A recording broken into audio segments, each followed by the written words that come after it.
Howdy, everybody. Welcome to another edition of the Cowboys of the Osage podcast, brought to you by the Ben Johnson Cowboy Museum, located right here in Pawhuska, Oklahoma. Hey, it's old Cody over here, and as always, I have the man with me, the man with the plan, the man with all the rodeo knowledge, Mr. Rodeo Historian himself, Jimbo Snively. Hey, Jimbo, good to see you. And who do we have today? Hey, Cody, boy, it's good to see you. Just a great day in the Osage, and you know, Cody, you never know who's going to walk in the Ben Johnson Cowboy Museum here in Pawhuska, Oklahoma. We were just sitting here shooting a bull, and in walked Barry Brown, the NFL bull rider, in 1974. He's been a well-known rodeo judge. He's an author. He's got a book out, The Bionic Bullrider. It's got a lot of great stories in it, and he worked for the Wild West show. He's just full of real interesting stories, and we're going to get into all that today. And Barry, welcome to the Cowboys of the Osage podcast. Thank you. Thank you for having me. Hey, Barry, where did you grow up at? I was born and raised in Owasso, Michigan. Owasso, Michigan. You know there's an Owasso, Oklahoma. I did. Yeah, but they're not spelt the same. Spelt different, huh? Yeah, OWO for Michigan, and this Owasso's with an A. Huh. And I've had some rodeo announcers didn't know how to pronounce Owasso, Michigan. They pronounced it as Owusso. Yeah. Well, how's a boy from Michigan get interested in bull riding or rodeo in general?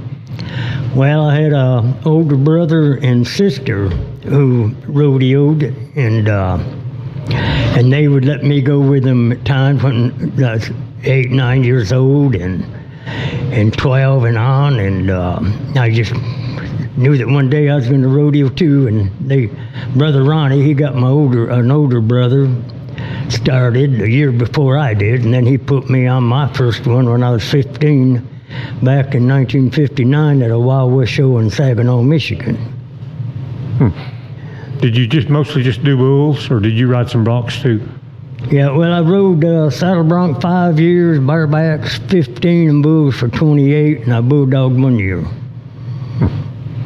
You know, Jimbo, I've never really met a real old school Wild West show performer. What would all consist of the Wild West show when you were in it? Well, like I explained in the book there, that working in Wild West show rodeoing is kind of like working for a traveling carnival. That the cowboy done all the work. He set up and tore down the arena and took care of the livestock, fed them and watered them, and you had to even load the stock before you could jump on them and ride them in the performances, and then you'd tear it all down and load it up and maybe run 80 miles down the road and set it all up and do it again that night. And then the Wild West shows were 7 days a week and sometimes twice a day, so I was getting on plenty of stock, and that's what I was wanting, so I learned how to ride. Was that mostly what you were doing, riding rough stock, or did you do some roping or anything else in the Wild West show? No roping, just riding the bucking stock and doing all the labor work. Did they ever make up any special events for you to do on a bucking horse? Like, I don't know, get on one backwards, I don't know. No, never done any of that.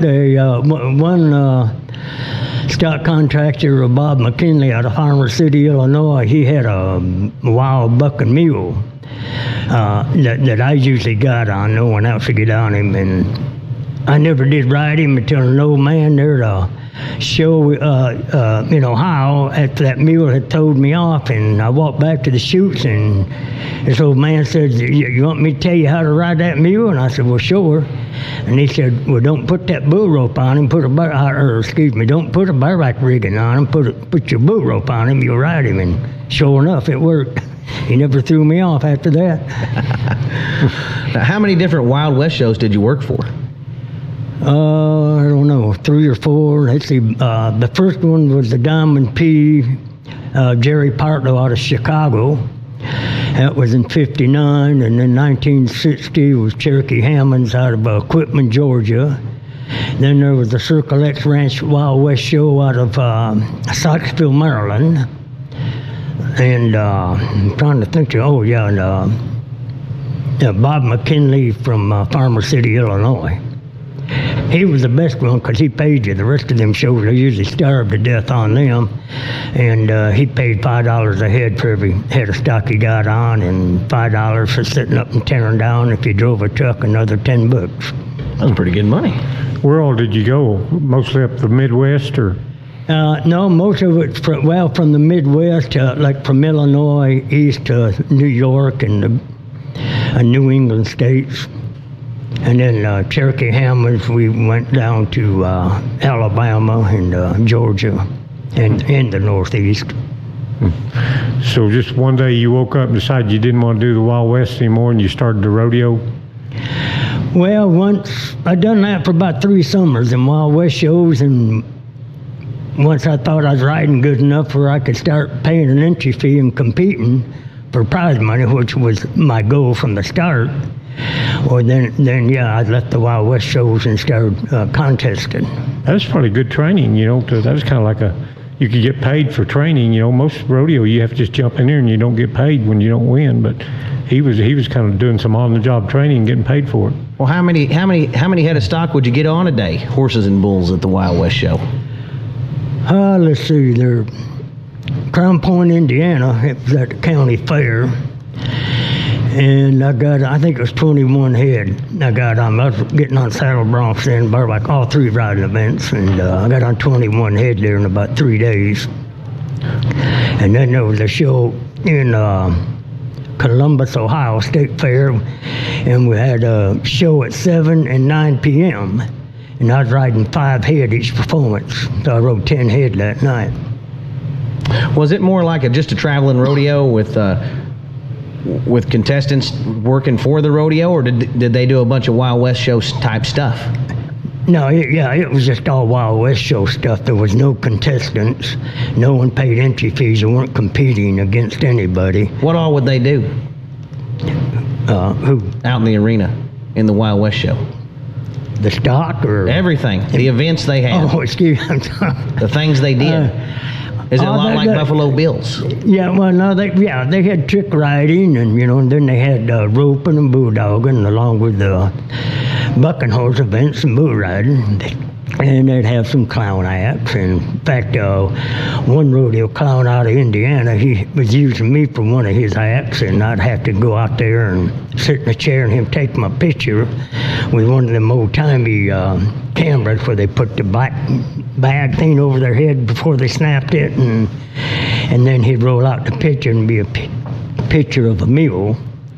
And then I'd have to chase him and shoot a shotgun off at him and blow him up and that kind of stuff. I was 15 years old then.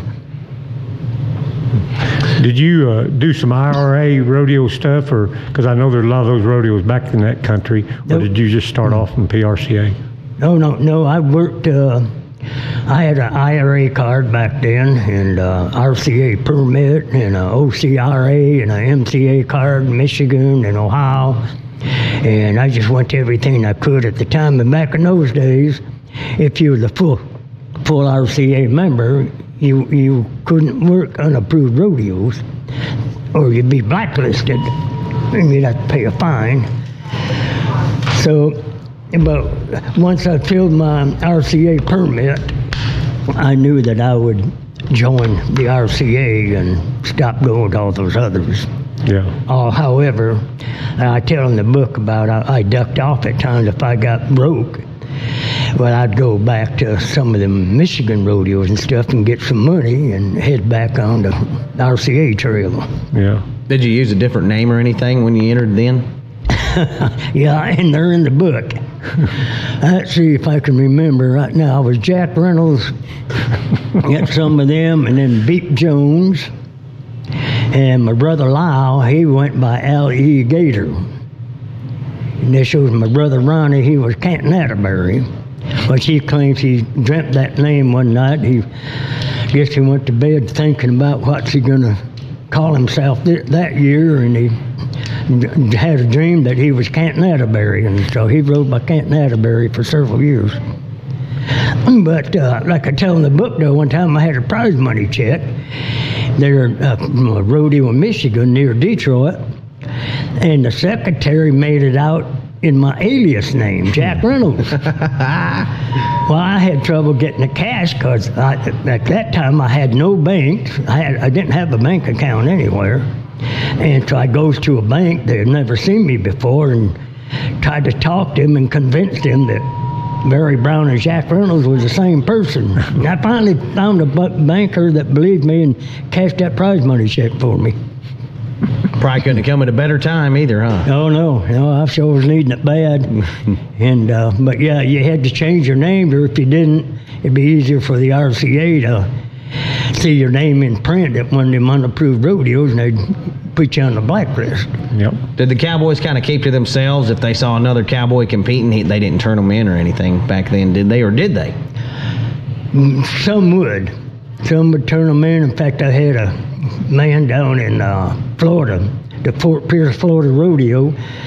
It was an unapproved rodeo, and I'd been hired on the RCA trail, but I'd been down there for a couple of months that winter, and that open rodeo come up there in Fort Pierce, and my three brothers, they was going to work it. So while we're there, Chuck Dent, Sparky Dent, secretary of a lot of Floyd Reynolds rodeos, and she was, anyhow, Chuck Dent come over and told my brothers that he wasn't going to turn them in if they got on, but he would me if I got on my bull that night, because that I rodeoed all over the country. So I had plenty to go to. At that time, there wasn't but maybe 2 RCA-approved rodeos in the state the whole year. And so he's going to let them get by with that. But since I rodeoed for a living and rodeoed all over the country, that he would turn me in. So I had to lose my entry fee, paid it, and didn't get to get on. You said something a while ago. You filled your permit and got your RCA card. I know what it takes to fill a permit now, but back in those days, what did it take to fill your permit and get your card? $1,000. Okay, it's the same right now. So yeah, and I went. Ken and Gerald Roberts started producing rodeos after they retired from contesting, and they had the Flint Hills Rodeo Company, and they put on a big rodeo in Detroit, Michigan, in August of 1963. And I had my RCA permit then, and me and my brother Ronnie was on our way back from Howard Harris RCA Rodeo in Pennsylvania, and Ronnie had asked me if I was going to enter Detroit, because it was coming up the following weekend, and with 1,500 added, I was going to be the biggest rodeo I'd ever entered. So after Ronnie asked me that, I told him I didn't know, because I heard that the entry fee was going to be $50, and I'd never paid a $50 entry fee in my life, and I was 19 years old, I guess, but and biggest entry fees at that time was $5 and $10 I'd ever paid. But I finally decided to go ahead and chance it, so I entered the rodeo, and there was 4 go-arounds. Howard Carroll was in the lead for the world title that year.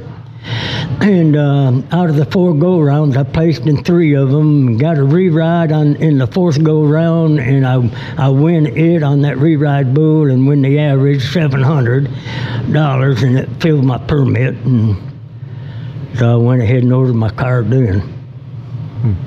Well, you must have got to riding pretty good, because you made the National Finals in 1974, and that's not easy to do. So how'd that finals go for you? I don't know if I ought to tell about it.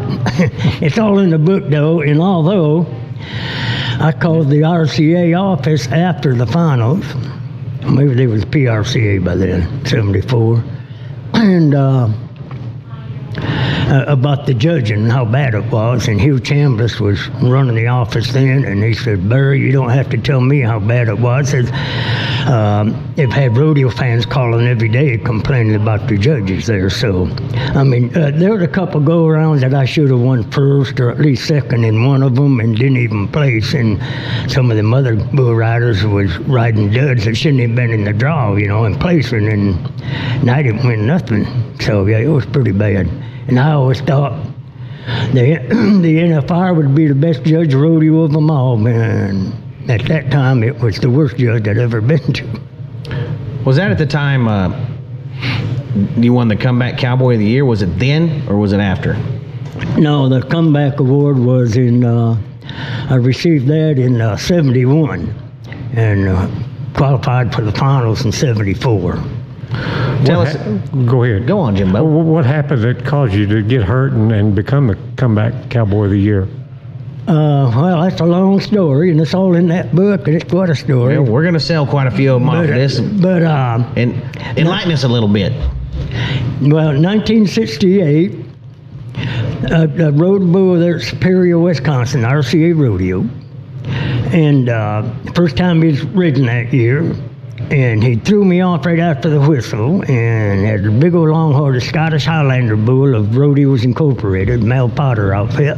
And he hooked me around pretty good for a while, and then happened to just catch me just right, and it drove me head first through a pipe gate. So I tried to crawl on through that gate to get away from him, and I couldn't move. I was stuck.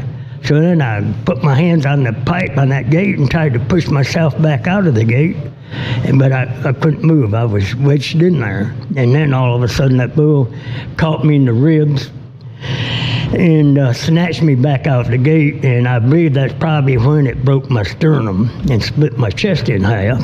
And then he camped on me for a long time and hooked and just rode me around and round, and I got to think, well, he ain't gonna quit till he kills me. But obviously he did quit before then, and he just trotted on down the far end of the arena, is what I was told anyhow, and then the boys jumped down in there and grabbed me and jugged me. Opened that gate and jugged me inside the gate and closed it, and then I told them then I was calling an ambulance. My chest was caved in. I could barely talk. I couldn't hardly breathe. And there was no ambulance there, which was against the rules. So I laid there for about 20 minutes, and finally got me on oxygen and got me to hospital, and and then they called a doctor. Every little old hospital like that, there was no doctor even on duty. So anyhow, that doctor, after they told him what the x-ray showed, had him ship me to Duluth, Minnesota for surgery. So I get to Duluth, and I'd been begging for something for pain. They wouldn't give me nothing. Said they couldn't till a doctor approved it or ordered it. So after, I don't know, it seemed like 100 x-rays in Duluth hospital, they finally started shooting me up with some morphine. That sure helped. And got me in the bed and had put me on oxygen. I was on oxygen for 4 days, and tubes and wires all through me everywhere. And doctor come in the next morning in the room, just stepped in there, introduced himself, and said he decided not to operate, and left. And even when 4 days later, once he took me off oxygen and pulled all them tubes and wires out of me, I called a taxi to come pick me up, and called the airport, made a reservation for Battle Creek, Michigan, and I walked out nurse's station, and they said, "What are you doing out that bed? You know, you got a serious injury, you need to get back in that bed." I said, "Well, I'm leaving." And they said, "Well, you can't leave," you know, and talking about the injury, and I said, "Besides that, the doctor hadn't signed you up yet." And I told him, I said, "Well, you better get him up here then, because I got a taxi on the way, I'm going." And about 10 minutes later, he was up there and signed me out, but he never come in the room and told me anything about needing to see a specialist or anything when I got home. So anyhow, so I got out of there and flew to Battle Creek and seen a doctor there, and he, after x-rays, he said, "Look, there's nothing there to protect your heart. You get hit in the chest hard, it'll stop your heart." Well, I judged the rodeo up there in Michigan that weekend and did for the next 2.5 months, and just figured the chest was healed. Most bones usually break. Most broken bones heal in a couple months' time. And so I was back on the rodeo trail, riding bucking horses and bulls across the country. And for the next 2.5 years, I competed with that chest split in half, and the top half of my chest would just wiggle back in two. It was disconnected from the rest of my body, the top half of my chest. And anyhow, so I finally one day decided, thought about getting it fixed. My mom had been after me wanting it fixed all that time, and I kept putting it off, and I didn't know it'd be that deal. It'd wake me up at night when I guess I'd roll over in the night, and it'd wake me up because my breastbone was crossed. I could snapping and popping and moving in there, and it'd wake me up. And so I decided to get her fixed, and I went to VA Hospital, Ann Arbor, Michigan, and Doctor there said, well, I've never seen a chest like yours before, and I don't know how to fix it. And that's when I realized that's why that doctor in Duluth, Minnesota canceled the surgery, because he didn't know how to fix it either. But he should have told me something, He didn't see I need to better see a specialist or anything, So 2.5 months later, I just figured it's evil. I went back to riding, but the chest would wiggle back and forth, or I could push it in and out. And anyhow, but because of what I went through in that surgery, made medical history, because it's never been done. They said usually people die from that injury. I happened to survive it. And I was given 50-50 shot of living the night of that accident. But anyhow, they done the surgery and said I'd be at least a year healing up, and that I may never ride again because it may not work. They didn't know. And that's what made medical history the first of its kind ever done. Well, the surgery worked, and I proved it in a story in that book in 1973 when a bull stomped on my chest real hard and didn't hurt me at all. And that convinced me then that the surgery worked, and I had the strongest chest in the world. And that probably saved your life. If you hadn't had that chest worked on, that bull that stepped on your chest would have killed you probably, wouldn't he? Oh, yeah, without a doubt. And it didn't just step on it. I mean, I hit the ground there. That's at Lafayette, Louisiana in January 74. And I hit the ground flat on my back, so I'm looking straight up, and that 1,900-pound bringus, both heels are straight over his head, and all that weight and force and action come straight down, and who's landed both of them right on top of my chest. Had that been a normal chest, I'd have died immediately that night. I'd have been dead right there in 1974. Wow. So anyhow, back to about the Comeback Cowboy of the Year award deal. After 8 months after that surgery, and I judged rodeos all over the country while I was healing up, and so 8 months later, I just figured it was healed, and I never went back for an evaluation or x-rays or nothing. In fact, I never seen the doctor who operated on me. Him and 3 other doctors from the University Hospital. Surgery was done at the VA hospital in Ann Arbor, Michigan. Well, I never seen him. I didn't go back to talk to him, see what he thought. I just entered Deadwood, South Dakota, and that picture on the cover, the front cover of my book, it was me at Deadwood, South Dakota. I was 26 years old then. That was in 71. Well, that bull had just that one good blow in him and made for a real good picture, and then he just cut a trail. I didn't win nothing on him.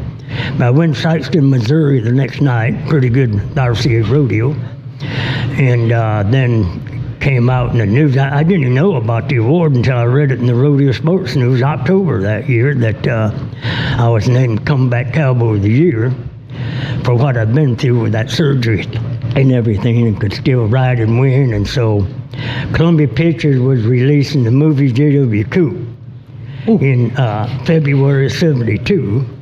And so Cliff Robinson, the star of the movie, which was based on an all-around champion who had used to rodeo, and he'd been out of competition for a number of years, and he went back to riding and could still ride and win. And that's kind of, I guess, what I went through with that surgery and all. I was out for a number of months and was still able to ride after that surgery, that split chest deal. And so I was selected as Comeback Cowboy of the Year for that award. So it has a tie right to one of the most famous rodeo movies of all time, one of my favorite rodeo movies of all time, JW Coop. Did you get to meet Cliff Robertson? Yeah, I did. Now, as far as the movie goes, I had nothing to do with it. I had no part in it or anything. Right. But Cliff Robinson and Columbia Pictures had gotten me the RCA, the selective contestant, as Comeback of the Year. And during the Fort Worth Winter Rodeo in January, I had gone in the rodeo office to check on the mail, see if I had any mail there, and there was a telegram there from New York City, Columbia Pictures, with my name on it. And I looked at that thing, and what in the world is Columbia Pictures wanting me to call them for? And I thought, well, they put the wrong name on there. They meant to put Larry Mahan's name on there. But I went ahead and called them anyhow, since I 800 number. And a lady answered the phone now, and I told her the deal, and who I was, and about the telegram, and how they probably meant to put Larry Mahan's name on there, send it to him. And she said, oh no, you're the one. And so anyhow, she told me that I was to meet up with Cliff Robinson at the San Antonio, Texas Rodeo, which was coming up right after Fort Worth. And she asked if I was going. I said, yes, ma'am. I was already entered there. And so she told me, gave me the name of the hotel to check into when I got there. And the Columbia Picture was going to pick up the tab and charge all my meals there, have my laundry done there, and they'd pick up the tab for everything. And so then that Saturday night, the rodeo, Cliff Robinson talked to the fans a while. Cliff was real involved, big with disabled children.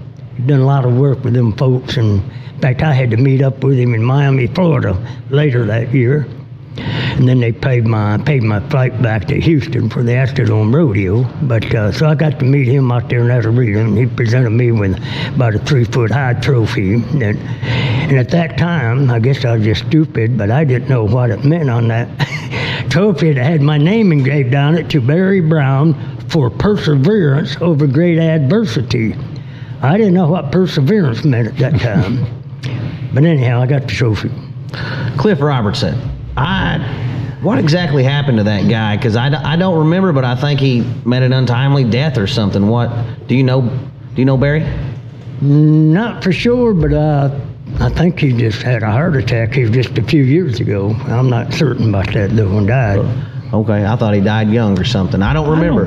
I don't think so, Cody, but I could be wrong. You might, Cody, you might be thinking about where he died in the movie. JW Coop there at the end of the movie. Yeah, that was a horrible ending to the movie. I mean, they done had me convinced he was fixing to win the all-around championship over there in Okie City. And gosh dang, they let him get hung up for about 2 minutes and sit there on the fence all bloody. Well, the guy that done the hang-up for JW Coop was John Wilson. He rode saddle broncs and was a bullfighter. So he was fighting bulls at a rodeo out there in California when Columbia Pictures was there, and they was wanting to film that scene of where JW supposedly hangs up to this hook and brammer. And so they asked John Wilson if he would hang up to this bull, they'd give him $1,000. And so, yeah, he jumped on it. But John was telling me later, I'd seen him, later on down the road, and this was probably a few years later, in fact, where he's taken that rap, and they only wanted him to just kind of hang to the bull's side for just a little instant or two, and then open his hand and get out of there. Well, John got worried that he might not hang on to it long enough, and they won't pay him, so he done a half hitch around his wrist after he took his rap with the tail of that rope, where he couldn't come loose. And that bull liked to kill him. And when movie people, they run out there checking on him, and he's all bloody and just tore up bad. And well, John said he opened his eyes, looked at him standing there, said, "You want to retake it for another 1,000?" So that's how you name the book, The Bionic Bullriders, from that injury where they saved your life in the first surgery of its kind. Yeah, right. Well, I got the title of the book, The Bionic Bullrider, from after receiving that award. I suppose a press release was sent out around the country about the award, and probably to help promote the movie. I don't know. But a few months later, February of '72, I was at the Kissimmee, Florida Rodeo, close to Orlando, and the Orlando Sentinel was down there to interview me. And when that article come out in the Sunday paper, the title of that article, and it had a picture of me on the front cover, and it said, "The Bionic Bullrider, Barry Brown." Well, at that time, that embarrassed me real bad. That sounded, the Bionic Bullrider, that sounded kind of something like a drugstore cowboy, I would say. So I was hoping any top hands coming into town for the rodeo that day wouldn't pick up the paper and see that honor, think that I called myself the Bionic Bullrider. But when deciding, after I wrote the book and deciding what to title the book, I guess to thinking, well, since the Orlando Sentinel named me the Bionic Bullrider, I might ought to go with that. And a few days later, watching the PBR, and Ty Murray's fixing to announce this next bull rider they go, And, and this is like maybe, I don't know, 5-10 years ago. And they said, folks, this bull rider here is the original Bionic Bullrider. And oh, no, he ain't. I got that title years ago. I better go ahead and title that book the Bionic Bullrider so no one else can claim it. So that's how that come about, the title of my book. And it's my life story. Right. Barry, bull riders now, they got all kind of safety equipment. What kind of safety equipment did y'all have back then? I think now they got protective vests, helmets, all kind of different things. Back then, what would y'all use for safety equipment? Well, there wasn't any such thing. You didn't even think about such a thing. Didn't, sure. Anyhow, I mean, like my brother Ronnie, before he put me on that first bull, was talking to me about rodeo and all that. And if you're going to rodeo, to rodeo, you got to be tough, which means that only means that you're going to have to be able to take pain, because you're going to be hurting, you're going to be in pain. If you can't take pain, you ain't going to make it. You won't survive, you won't last. And like that one Wild West show, Bob McKinley out of Farmer City, Illinois, I got there a couple of days before there. He puts on a show there at his ranch in Farmer City, and they was bull riders from Texas and all over came up there. They'd heard about it, and the man paid $5 a head for every head you got on. So here come these wannabes, and this is all in my book too. Anyhow, and I mean, I was like 2 weeks before I got on my first bull, because them Texas boys, they was wanting them so bad, and they was jumping on and getting ahead of the line. But within 2 weeks' time, there's only 2 bull riders left, me and one other guy, and all the rest of them guys that get their knees banged up in them gates, losing them chutes, or getting them jobbed in the ground and all, and they couldn't take the pain. They went home. You never seen them again. So.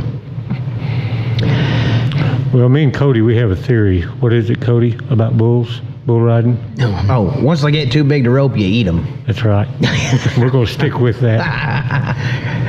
Okay, well, I won't say what I was fixing to say, but you would ask about the safety equipment, and I tell this in the book that I'm probably the first riding event contestant to ever wear any protective gear. And I think I was in Texas somewhere, and after the rodeo that I judged while I was healing up, there was 2 sheets of plastic laying there on the ground, and they was just the right length to cover my chest and the right height. It was about 6 inches in height and about 10-12 inches in length, and the real strong, durable plastic. And I got to thinking about it, and so I took Jim Houston, the 2-time world champion bareback rider. In the 60s, he had opened up a leather shop in Burnett, Texas. And so I took them 2 sheets of plastic to his leather shop and talked to Jim. I said, and he knew about my chest and everything, and this was before the surgery. And so I asked him, I said, could you build me some kind of brace out of this plastic to where I could put it over, cover my chest? And I was hoping that would protect my heart if I should get stepped on. He said, sure. So he called me 3 days later. They had it ready, and I went there and paid him for that thing. He done a heck of a job on it. And, well, I wish that I had some pictures of it. But anyhow, he had sewn leather all around it, and it ended up being like probably 1.5 inches thick.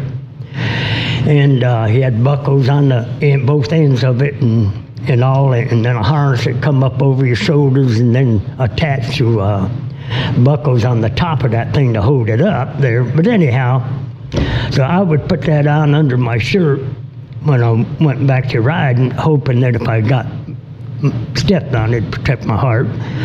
Fortunately, I never did get stepped on the chest all that time before the surgery. So, but as far as I know, I was the first one to ever wear any protective gear, and I should have gave it more thought and come up with these vests like they got today, because I've broken 21 ribs over the years, and I've separated them many times over. That with all the ribs I've broken, anyhow, I should have thought about it and could have developed and had them vests. I'd have worn that vest then, because some of them had the yoke, and they're kind of Western looking, but I wouldn't have wore a helmet. And I've had lots of head injuries, and I've been knocked out many times, and once for 2 hours and lost my memory when a bull whacked me in the mouth with a horn and chipped my teeth, and I was out for 2 hours and woke up in the hospital. And I learned later, after I got back to the motel room, that I lost track of where I was going now. That I had swallowed my tongue, and it was down my throat, and I was choking to death with my tongue out there in the arena, and the guy said that I was flopping just way off the ground, using that tongue down my throat, just a gurgling and all. And finally Perry Hatfield, a guy I traveled with a lot in the past, he'd run to me, and he'd run his fingers down my throat and was able to get a hold of that tongue down my throat, and he got it pulled back up out of my throat, and he held it down until an ambulance got there. And that was the 2 worst times I ever was injured. There wasn't no ambulance at either rodeo. And so the judges weren't supposed to allow a rodeo to start until an ambulance arrived, But anyhow, 2 hours later, I woke up in that hospital and didn't know where I was at or how I got there or anything, but lost memory for a little while, but it finally popped back in there, and here I am. Wow. What made you finally quit bull riding? Excuse me. Probably, my age, I was 43, and I had 2 children born. Then one was just maybe 4 years old. The other one was 2 or 3. And I got thinking more of them. And now I back this up a little. 1983, I broke a leg real bad at Montgomery, Alabama. And bone off the hide and all that stuff, and it was broken 5 places, and I had a cast up to my hip and 3 screws in that leg around the ankle. But I'd being out for 3 years, I lost my craving for them bulls. And you got to crave them to want to get on them. And that's kind of like on the PBR, they interview on this one bull rider. Well, are you scared when you bull rider scared before you get on these things? And I go, oh yeah, you do, and I am. And that anybody who says they're not are liars. And like I tell them in the book, well, I ain't no liar, and I wasn't ever scared of them. And how the heck can you do something that you're scared of, and do it good? And I mean, I was scared of roller coasters. You couldn't pay me to ride no roller coaster at the fairs then or now, but I'd have got on the baddest hookingest barber in the world, but I'd never get on no roller coaster. What about Madison Square Garden? Have you ever competed there? Oh yeah, several times. What's it like? What was it like back then? Just another rodeo. Downtown New York City? Yeah, it was. Well, it was a little different because I'd never seen grown men laying on them graves. It was winter, and it's cold, and there's men there late at night. That's where they slept. Some of them, the bums. They called them bums back then, not homeless. Mm-hmm. There's either bums or hobos. Mm-hmm. And but anyhow, that was the biggest thing, to seeing them, or one climbing a cardboard box one time asleep, But yeah, it was just another rodeo. I mean, it was neat and a little different, as far as the city goes. It was so big. And how did they get the stock in and out of there? Same way, just truck it in with the truck, and them trucks would go up them ramp. Now, the gardens is on the 5th floor. And, back in the days in the 40s and all, when Jim Shoulders and Tibbs and all them guys went, it may have not been the same building, so I don't know. But when I was going, started in the 1960s, it was on the 5th floor, and they had a bowling alley in the floor below it. But anyhow, you could feel that arena floor moving with the stock bucking out there, or trucks driving in there to unload the stock and all that. You get to wondering if it was going to collapse, but never did. I was going to say, I've never heard of a rodeo on the upper floor. You think all that dirt in there and bulls jumping around, I wouldn't want to be under there, would you? Well, they know how to build stuff over there, I guess, Jimbo. I guess. Yeah. Who would have ever thought about putting a rodeo arena on the 5th floor? I know it. Crazy. Well, it just had to be pretty wild in my mind, all the cowboys pretty much would go out there and they'd descend down on New York City, and it couldn't be any more city than New York City, you know, when you think about it. You know, it just a clash of cultures is what it seems like. My dad went back there as a little boy. I think he was 10 years old, and they were walking down the street, and there was a guy killed inside a bar, and he had his head, big hole in his head, and they drug him out on the sidewalk. And people were walking around him, New Yorkers not paying any attention to him. Of course, my dad never seen anything like that in his life. And the next morning, he couldn't wait to get the paper to find out what happened to that guy. He said he looked through that whole paper, and right in the back it said something about a guy in a little bitty spot about a guy dying in a bar, you know, there. And there was a big deal on the whale that had got washed up on the ocean, you know, on the beach. They made a big deal out of that. But that guy dying in that bar was just nothing. You know, people, the locals were just walking around him, you know, and not even paying any attention to it. Well, now, one thing that is different back there is like us cowboys walking through town and that with our hats on, you know, and all that. And I kind of was expecting them to, you know, maybe hear some guys popping on hey Tex and that kind of stuff like they do in the Midwest. I'm from Michigan. I got a lot of fights up there growing up. Them boys wising off. But back in New York, those people are used to seeing everything. And every kind of person there is, or people, you know, and that seeing cowboys ain't no, it's just another person. Nothing go phase them, was it? Nothing special, you know. A lot of people show up to the rodeo there. But, oh, yeah, they pack them in there, fill them up. Was Gene Autry still running it when you were there? No, Gene was out of it. No, Harry Knight run Gene's outfit. Harry Knight, it was called Harry Knight Rodeo Company, and Gene Autry owned it. Now, and I've been, well, that Wild Man bull I was telling you about I had at Houston, that was Harry Knight bull. Harry Knight Rodeo Company, but Gene Autry owned it. As far as I know, unless Harry Knight bought it out, I don't know about that part. But. Who'd you travel with? Who were some of your traveling buddies we might have heard of? Let's see, we caught some rides with Chris Ledoux. Me and Freckles Brown traveled together, went to 67 for a while. And Bill Cornell, world champion, Bill Cornell, 63. And Larry Mahan, Phil Line. Let's see, who else? I don't know, there's a mess of them. Sandy Kirby, Bo Ashhorn. That's a pretty good list. That's pretty strong. Was Chris Ledoux singing any songs when you guys were going down the road? Yeah, well, I tell about it in the book. When I first met Chris, it was about 1968 during the Fort Worth Rodeo, that he came into the room looking for a place to stay. And, of course, as cowboys, what we do then to save money, to cut expenses, and especially like at Fort Worth and big winter rodeos, you'd be there for 2 weeks, 10 days or 2 weeks. And so we would check, one person would check in the room and pay for one, and then you get 4 other guys to stay with you.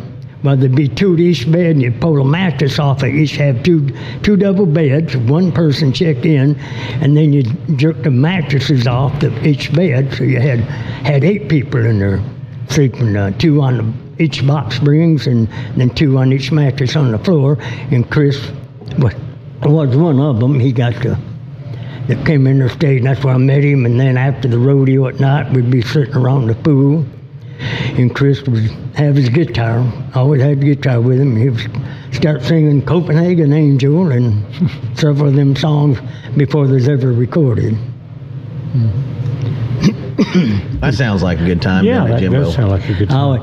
Now, 1973, I had bought a new pickup truck in Pittsburgh, Pennsylvania, and a guy from back east there, a bulldogger, he was entered in Cheyenne. I was on my way to Cheyenne, but I was up Thursday night at Salt Lake City, Utah, and then Friday night Ogden, Utah, and then Saturday afternoon Cheyenne.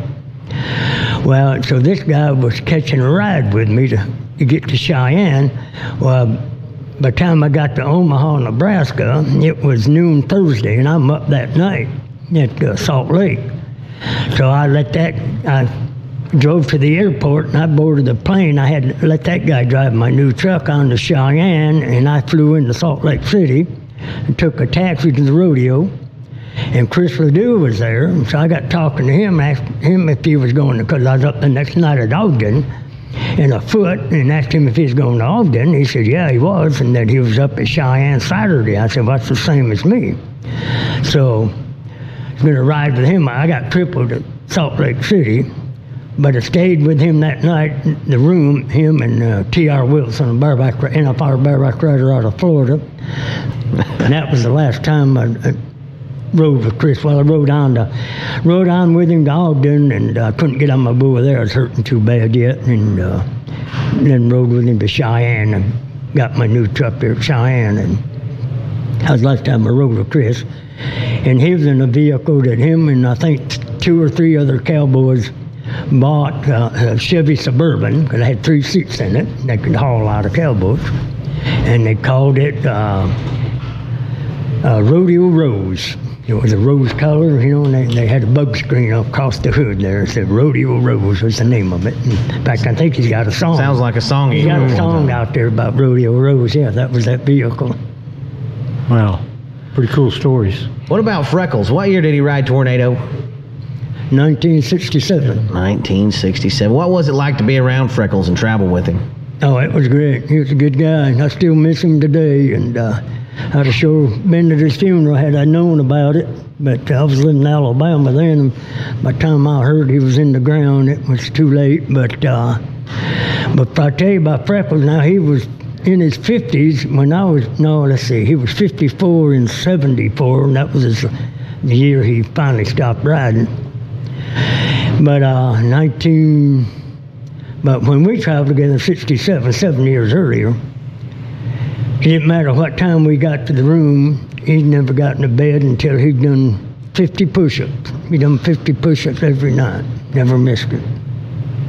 That's why he could still ride bulls at such a later age. Yeah, he took good care of himself. Part of it, yep. Because he was riding some of his best riding at a time when most bull riders had already retired, age-wise. Oh, yeah, he was 43 or 44 when he won his first and only world title. That's ancient for a bull rider. So 67, let's see if he was 40.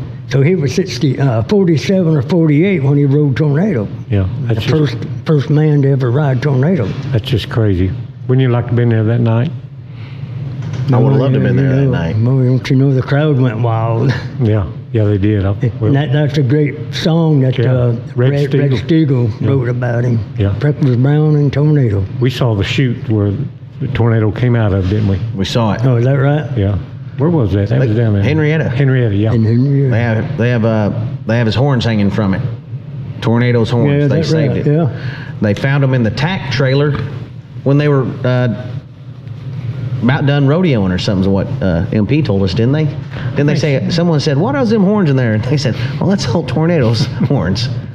And they just wagged them around in the tack trailer for a while, from what I understand. Crazy. What's the? I'm sure you've seen a lot of rodeo clowns and bullfighters through the years. Did you know old Buck LeGrand? He's one of our local legends from around here. Yeah, I got a story in that book of Buck LeGrand. There at the year I split my chest, 60. I think that was 67. Summer 67, Blue Earth, Minnesota. And I was catching a ride with Perry Hatfield. We was up that night at Superior, Wisconsin, where my chest was split in half. But at Blue Earth, it had come a flood and all, and the arena was just knee deep in mud. And so I knew I wasn't going to have time to change clothes to get to Superior, Wisconsin for the bareback riding, because Perry Hatfield was in the bareback riding, first event. And I had called and talked with John Snow, the rodeo announcer at Superior, Wisconsin, asking him if they could delay that rodeo for a little bit, because we was coming from Blue Earth and that, and there were several other cowboys trying to get there to Blue Earth or to a Superior. So he said they'd hold it for 30 minutes and start at 8:30. So we figured we could make it. So anyhow, after I rode this bull and I stepped off him and lands on my feet, and I ain't got a speck of mud on me except for my boots, And then all of a sudden, whop, Buck LeGrand dropped a big 2 hands load full of wet mud right on top of my head. And we got in a big mud fight then. I was throwing him down and anyhow, rolling it, but Perry couldn't leave until I got cleaned up and changed clothes for a week ago. And but yeah, I knew Buck and Tommy LeGrand real good. Good guys, funny. They were really funny too. Good bullfighters. Right. What's it take to be a good bullfighter? Knowing what you're doing, like any of it. No, I never fought any, so I don't know. This seems like a wild occupation to start up to me. Good footwork and learning and knowing the bulls helps too. It's evolved a lot. Back in the early days, most of the bull fighters or clowns were just rodeo guys, maybe a bronc rider, maybe a bulldogger that just got to helping out, so they weren't specialized like they are now. Right. Yeah, and they didn't have vests to wear, no protective gear either. No, them guys didn't have none like they do today. Right. But they're a different breed now, for sure, than what back in the old days. Mm-hmm. Well, when you were just first started riding or thinking about taking it real serious, Barry, who did you watch to try to pattern your style off of? Probably Jim Shoulders. I always wanted to be able to ride as good as he did. That was my main thought, to keep practicing in Wild Western until I could ride as good as he did. You mentioned Harry Tompkins earlier when you and I were just talking. What was special about his riding? Oh, balance. He was like a cat. He had all kind of balance. I wished I'd had half the balance he had, that man, but he was really a great guy and great cowboy, tough hand. He comes from New York originally, and a real nice guy, though. Yeah, and I've heard he was. Have you ever seen that picture, Cody, of him riding a bull and waving at the cameraman? Oh, yeah. Oh, yeah, that's one of the most famous rodeo pictures. Yeah, that's a famous rodeo picture. What, Slim Pickens having a fight at the Cow Palace? That's a famous rodeo picture. Were you there at that day? No. Okay, dang it. I was hoping for a first-hand account of that. I ain't quite that old. Okay. Back when Slim Pickens was fighting bulls. Now, I didn't know if he's fighting bulls or if he's just there. Yeah, he was working. He was working the rodeo. Okay. When they got in that fight. That's how he got his name, I think. Anyhow, rodeo and being a rodeo clown, the Pickens were slim. I can relate to that. Yeah. He went hungry. That's what I should have called myself. Yeah, he was another one of those rodeo guys that just turned into a clown. So, you wrote the book. Where can everyone buy the book? We're going to have it right here in the gift shop of the museum, but where can they order it offline? Well, Amazon, Barnes & Noble, or they can find me on Facebook. There's Barry Brown, the Bionic Bullrider, or just Barry Brown, Bionic Bullrider. I got a couple of Facebook pages there, and there are pictures and everything, and you can contact me there. I used to have a website, but I don't have it anymore. So Facebook, to get a signed copy, you get it directly from me. And they run $25, but then at the postage and all, they're going to run about $29 for it. But I'm the only author in the world who guarantees that if you don't enjoy it, I'll buy it back. And I've told everybody ever bought that book directly from me that they get that money back guaranteed. And I can do that based on what so many people, everybody just loves that book and they read it over and over and they say they're waiting for it to be made into a movie. And it's just terrific things people say about that book. And they want me to write another one. And it's more than just about a bull riding, isn't it? I mean, it's an inspirational book. Yeah, it's inspirational. That book covers almost everything in life. It's not just rodeos and bull riding. Yeah. Well, it looks like a great book for sure. And like you say, Cody, you're going to start carrying it here in the museum, right? That's right, Jimbo. Well, it'll be available right here. It's available on Amazon. It's available on his Facebook page. All forms of social media is available, so just get in there, get one bought, help old Barry out. Every old cowboy that writes a book, I think we should help out. Jimbo, what about you? Book, yeah. I agree with that.